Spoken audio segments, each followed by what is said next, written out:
വയനാട്ടിലെ സുൽത്താൻ ബത്തേരി അർബൻ സഹകരണ ബാങ്ക് നിയമനക്കോഴ കേസിൽ എൻഫോഴ്സ്മെന്റ് ഡയറക്ടറേറ്റ് ഇടപെടുന്നു. വയനാട്ടിലെ സഹകരണ ബാങ്ക് നിയമന തട്ടിപ്പ് കേസിൽ IC ബാലകൃഷ്ണൻ MLA-ക്കെതിരെ എൻഫോഴ്സ്മെന്റ് ഡയറക്ടറേറ്റ് പ്രാഥമിക അന്വേഷണം തുടങ്ങി. തട്ടിപ്പുമായി ബന്ധപ്പെട്ട് രജിസ്റ്റർ ചെയ്ത ആത്മഹത്യാ പ്രേരണ കേസിന്റെ വിവരങ്ങൾ തേടി ED പോലീസിന് കത്തയച്ചു. ബത്തേരി അർബൻ ബാങ്ക് അധികൃതർക്കും മറ്റു ചില ബാങ്കുകൾക്കും ED കത്തയച്ചിട്ടുണ്ടെന്നാണ് വിവരം. DCC ട്രഷറർ NM വിജയനെയും മകനെയും ആത്മഹത്യയിലേക്ക് നയിച്ചത് ബത്തേരി അർബൻ ബാങ്കിലെ നിയമന തട്ടിപ്പാണെന്ന് പോലീസ് കണ്ടെത്തിയിരുന്നു. മകനെ ബത്തേരി അർബൻ ബാങ്കിലെ പാർട്ട് ടൈം സ്വീപ്പർ തസ്തികയിൽ നിന്നും പിരിച്ചുവിട്ട് മറ്റൊരാൾ പണം വാങ്ങി നിയമിച്ചതായി വിജയന്റെ ആത്മഹത്യാ കുറിപ്പിലുണ്ടായിരുന്നു. പകരം ആളെ നിയമിക്കാൻ ബാലകൃഷ്ണൻ നൽകിയ ശുപാർശ കത്തും പുറത്തു വന്നിരുന്നു.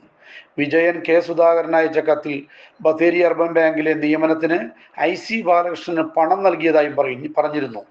വിജയന്റെ ഡയറി, ടെലഫോൺ സംഭാഷണം, പിടിച്ചെടുത്ത രേഖകൾ, മൊഴി എന്നിവയെല്ലാം നിയമനക്കോഴയിൽ MLA-യുടെ പങ്ക് വ്യക്തമാക്കുന്നതാണ്.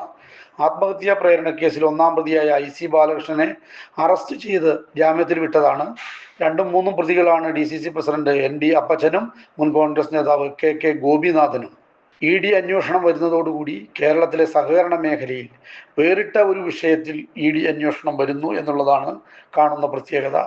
നിയമന കോഴ അനധികൃത കള്ളപ്പണ ഇടപാടിന്റെ പരിധിയിൽ വരുമോ എന്ന ചോദ്യം സ്വാഭാവികമായും ഉയരുകയാണ്.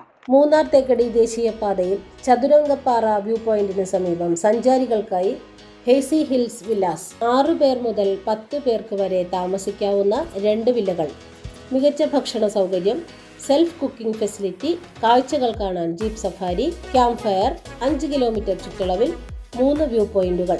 സഹകരണ വകുപ്പ് ഉദ്യോഗസ്ഥർക്കും സഹകരണ ജീവനക്കാർക്കും സ്പെഷ്യൽ ഓഫർ നിരക്കുകൾ 25% വരെ discount. Hazy Hills villas promoted by സഹകാര്യം കൊച്ചി. കോൺടാക്ട് 9605890002 9778067946 8281744849.